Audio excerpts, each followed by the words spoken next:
সুপ্রভাত বন্ধুরা, আবারও এক নতুন ব্লগ ভিডিও নিয়ে আপনাদের সামনে হাজির হয়ে গেছি। সকালে ঘুম থেকে উঠেই চলে এসেছি পায়রাকে খাবার দিতে। এরপর চলে গিয়েছিলাম পার্কে, আর পার্কে মাছদের জন্য নিয়ে গিয়েছিলাম মুড়ি।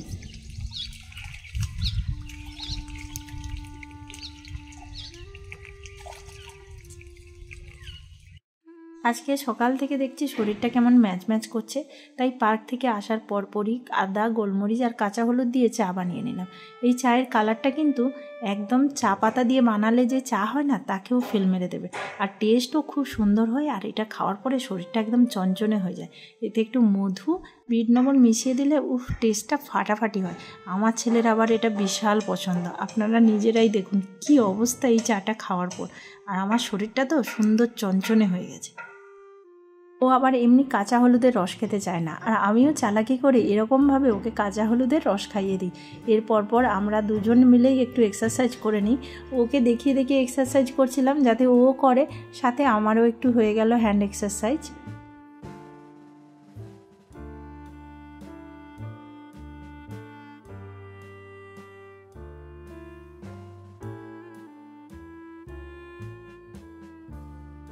আজকে ব্রেকফাস্ট হিসেবে ভাবলাম ছাতুর শরবত খাবো, তাই চিয়া সিডের সাথে ছাতু মিশিয়ে খেয়ে নিলাম। সাথে দিয়েছিলাম অল্প একটু লেবুর রস, পেঁয়াজ কুচোনো আর লঙ্কা কুচোনো। বেশ সুন্দর একটা ব্রেকফাস্ট হয়ে গেল, সাথে আমার চিয়া সিডও খাওয়া হয়ে গেল।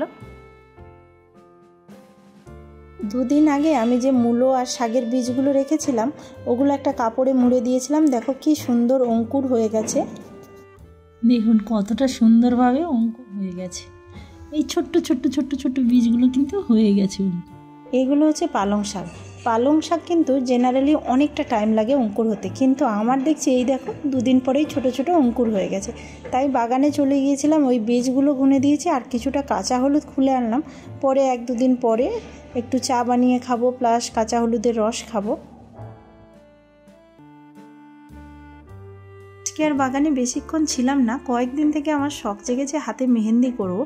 আজকে আমার হাজব্যান্ডের অফিসে ফ্যামিলি প্রোগ্রাম আছে, সেই হিসেবে আমি একটু মেহেন্দিও করে নিয়েছি। ছেলে আসার আগে মেহেন্দিটা আমাকে কমপ্লিট করে নিতে হয়েছে, কারণ ছেলে এলে আবার ও কান্না করবে, ওর হাতেও মেহেন্দি করে দিতে হবে। আর এখানে হচ্ছে একটা চিনির রস করেছি, ওটা মেহেন্দিতে লাগিয়ে দিচ্ছি যাতে বেশিক্ষণ মেহেন্দিটা হাতে স্টে করে। এর জন্য কালারটা খুব সুন্দর গাঢ় আসে। তোমাদেরকে পরে দেখিয়ে দেবো কেমন কালার এসেছে। তোমরা কিন্তু আমার মেহেন্দিটা দেখে হাসাহাসি করো না, আমি কিন্তু কোনো ডিজাইন শিখিনি, নিজের থেকেই করেছি মেহেন্দিটা। আর ফুল ভিডিওটা আমি অবশ্যই আপনাদের সাথে শেয়ার করে দেবো, দেখে নিও। মেহেন্দি করার পরে ওগুলো শুকাতে আর স্নান টান করতে আমার অনেকটা লেট হয়ে গেছে। সেই চক্করে আমি দুপুরে কি খাওয়ার দাওয়ার আমি একদম ভিডিও করতে ভুলে গেছি। তাড়াহুড়ো করে হাজব্যান্ডের অফিসে প্রোগ্রাম আছে বেরিয়েও পড়েছি। অলরেডি আমরা 8 ঘন্টা 40 মিনিট মতো লেট হয়ে গেছি, যদিও আমি জানি না কতক্ষণ অফিসে গিয়ে থাকতে পারবো। আর দেখো কালারটা, এটা যেহেতু ফার্স্ট ডে তাই এরকম কালার এসছে। এটা যখন সেকেন্ড ডে বা থার্ড ডে হবে আরও ডার্ক কালার হয়ে যাবে জিনিসটা। বড় বড় বিল্ডিংগুলো দেখেই না নিঃসন্দেহে নতুন কোনো মানুষ বলে দিতে পারবে অফিস পাড়ায় আছে। অফিসের বিল্ডিংগুলো বেশ বড় বড়, আর তার সাথে থাকে ছোট ছোট গুমটি দোকান, যেগুলোতে অফিসের লোকেরা খাওয়া দাওয়া করে।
এর আগে দুবার আমি এই প্রোগ্রামে এসেছি।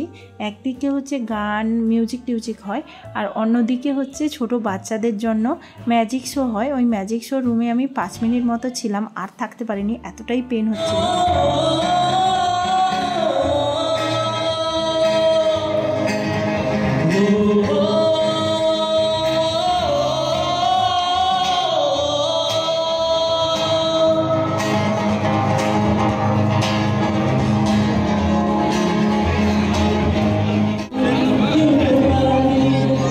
বড়জোর 15 থেকে 20 মিনিট আমি অফিসে ছিলাম, এর থেকে বেশি থাকতেই পারিনি। কিন্তু প্রোগ্রাম খুব সুন্দর হচ্ছিল, কিছু করার নেই। আমার এত যন্ত্রণা হচ্ছিল, আমি বললাম আমি থাকতে পারছি না, বাড়িতে গিয়ে শুতে হবে। বাড়িতে এসে একটুক্ষণ শুয়ে পড়েছিলাম। তারপর কি কি জিনিস দিয়েছে, মানে এখান থেকে গিফটও দেয়, ওগুলো আনবক্সিং করছিলাম। দেখছিলাম একটা ফ্লাক্স দিয়েছে, ফ্লাক্সের সাথে 3টে চায়ের কাপ।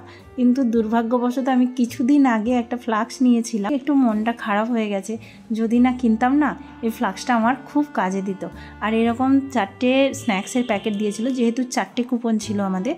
আর আমার ছেলে তো কেক আর চিপস ওর প্রিয়, সে নিয়েই নিয়েছে, কি মজা করে খাচ্ছে দেখো। আমি ওখান থেকে এসে একটু গ্রিন টি খেয়ে নিয়েছিলাম। আমার মা তো গ্রিন টি একবার টেস্ট করে বলছে, ছি কি বাজে খেতে, এরম জিনিস কেউ খায়? কিন্তু আমার খুব ভালো লাগে গ্রিন টি। ওকে বন্ধুরা, টাটা, দেখা হচ্ছে নেক্সট ভিডিওতে। আমার ভিডিওটা কেমন লেগেছে অবশ্যই কমেন্ট করে জানিও, ভালো লাগলে একটা লাইক করো।